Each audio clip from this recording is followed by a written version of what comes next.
वंदन नमामि वंदेगण. आजच्या या 21व्या बौद्ध धम्म परिषदेला मला तुम्हाला सगळ्यांना शुभेच्छा द्यायची संधी दिली याच्याबद्दल मी सगळ्या संयोजकांचे आभार मानते. आतापर्यंत अनेक वेळा या परिषदेला येण्याबद्दल खूप आग्रह झाला, पण त्यावेळेला काही ना काही कारणाने ते फुकत गेलं. आणि खरं म्हणजे आता नेमके दादा गेल्यानंतर या परिषदेला यायची संधी मिळाली याच्याबद्दल मनामध्ये खूप खंत पण आहे. आजच्या सगळ्या या धम्म परिषदेच्या आयोजनासाठी उपस्थित असलेले शत्रुघ्न खंडारे, नाभिकराव खंडारे, जयसेन खंडारे, गोवर्धन खंडारे, संजय खंडारे, देवेंद्र इंगळे, सुमेध खंडारे, रवी ढवळे आणि तसंच महाप्रजापती महिला संघ आणि तथागत सदात मंडळ या सगळ्यांनी खूप सातत्याने ही एक धम्म परिषद यशस्वी करण्यासाठी ते सातत्याने प्रयत्न करत असतात. आणि अकोला जिल्ह्यातली एक अतिशय महत्त्वाची आणि मोठी 21वी धम्म परिषद आज भरत आहे. आपण सगळेच जण धम्माचं अनुकरण करतो आणि बाबासाहेबांनी जे सांगितलं होतं की भारत एक धम्ममय करेल, त्या एका वाटचालीवरती आपण सातत्याने चालण्याचा प्रयत्न करत असतो. त्याच अनुषंगाने मला काही मुद्दे आपल्यासमोर आवर्जून मांडावेसे वाटतात. खूप वेळेला आपण बाबासाहेबांनी भारत धम्ममय करेल या घोषणेचा असा अर्थ घेतो की प्रत्येक माणसाने ही दीक्षा घेतली पाहिजे. पण तथागतांचं कुठलंच तत्वज्ञान हे खूप अत्याग्रही किंवा कट्टर नव्हतं, तर ते सर्व समाजाला सामावून घेणारं, बहुजन सुखाय बहुजन हिताय ह्या धर्तीवरती चालणारं होतं.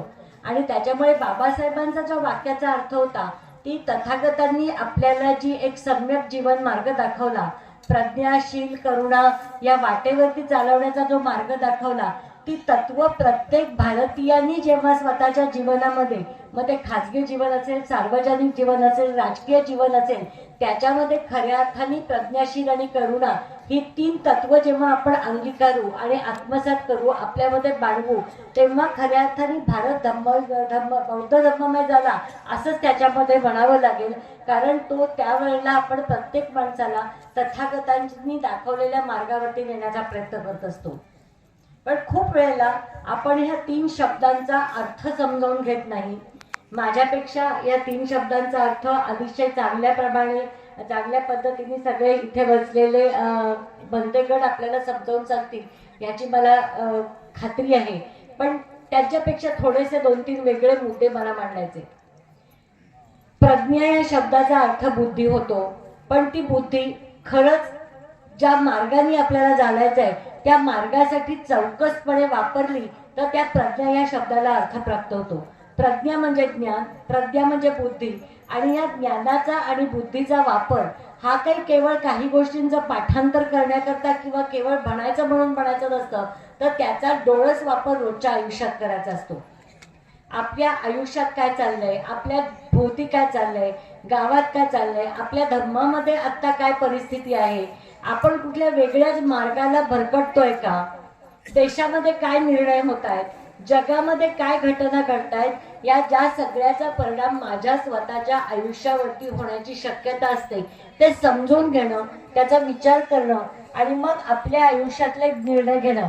मग तो आयुष्यातला असं निर्णय हा मुलांना शिकवण्याचा असेल, जोडीदार निवडण्याचा असेल, काही व्यवसाय करण्याचा असेल, शिक्षणाचा असेल, संघटनात्मक काम करण्याचा असेल, धम्माचं काम करण्याचं असेल किंवा राजकीय सुद्धा असेल, हा सगळा निर्णय घेताना आपल्या भोवतालच्या परिस्थितीचं ज्ञान, भोवतालच्या परिस्थितीची माहिती करून घेणं आणि कोणालाही न दुखावता येईल, कोणावरही अन्याय होणार नाही आणि सगळ्यांना न्याय्य भूमिकातनं आपल्याकडे जाता येईल या दृष्टीने त्याचा निर्णय घेणं हे अत्यंत गरजेचं असतं.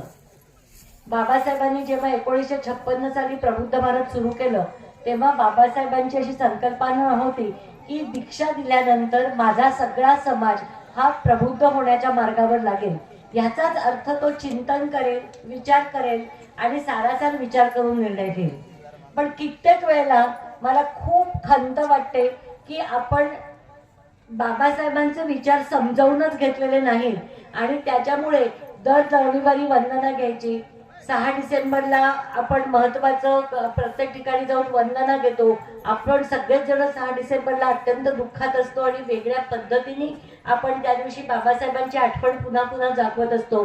14 एप्रिल बौद्ध पौर्णिमा आपण साजरी करतो आणि हे सगळं साजरं करत असताना बाबासाहेबांनी जो एक राजकीय विचार आपल्याला संविधानाच्या मार्फत दिला होता तो मात्र आपण कित्येक वेळा विसरत असतो.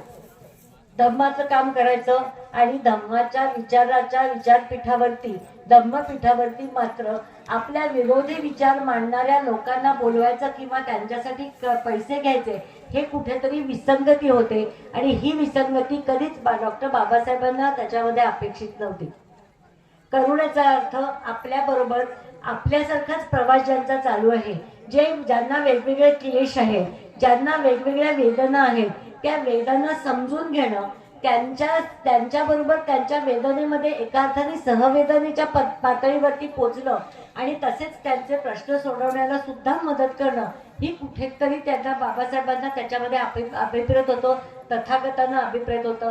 पण कित्येकदा आपण काय करतो, फक्त आपला मुद्दा घेऊन बसतो. आपल्यासारख्या परिस्थितीमध्ये जे बाकीचे समाज असतात त्यांनी केवळ दीक्षा घेतली नाही म्हणून आपण त्यांना आपल्याबरोबर घेत नाही.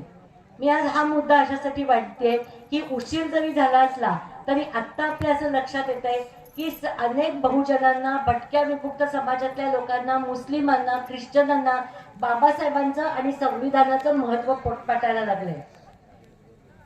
कोविडच्या मुळे लॉकडाऊन होण्याच्या आधीच्या काळात एक CAA NRCच्या विरुद्ध एक मोठं आंदोलन चालू होतं, जिथे ज्यांच्याकडे 50 सालाच्या आधीचा रहिवासाचा पुरावा नाही त्यांना दुय्यम नागरिकत्व देण्याचा घाट घातला जात होता आणि त्याच्या विरुद्ध आंदोलन चालू होतं. त्याच्यामध्ये एक हवा अशी निर्माण केली गेली की हे केवळ बाहेरनं अतिक्रमण केलेल्या भारतात घुसलेल्या मुसलमान समाजाच्या विरुद्धच आहे. आणि मग हळूहळू लोकांच्या लक्षात यायला लागलं की हे फक्त त्यांच्या विरुद्ध नाहीये, तर हे भटक्या विमुक्त समाजाच्या विरुद्ध आहे. वाशी असतील 8 वाशी. पूज्य भदंत धम्मशोकजी महास्थेवरी मुळावा यांचं आगमन झालेलं आहे, पुराराम बुद्धिवारामध्ये आहेत. म्हणून त्यांच्याही धम्मदेशने सर्वांना ऐकायला मिळालंच आहे. म्हणून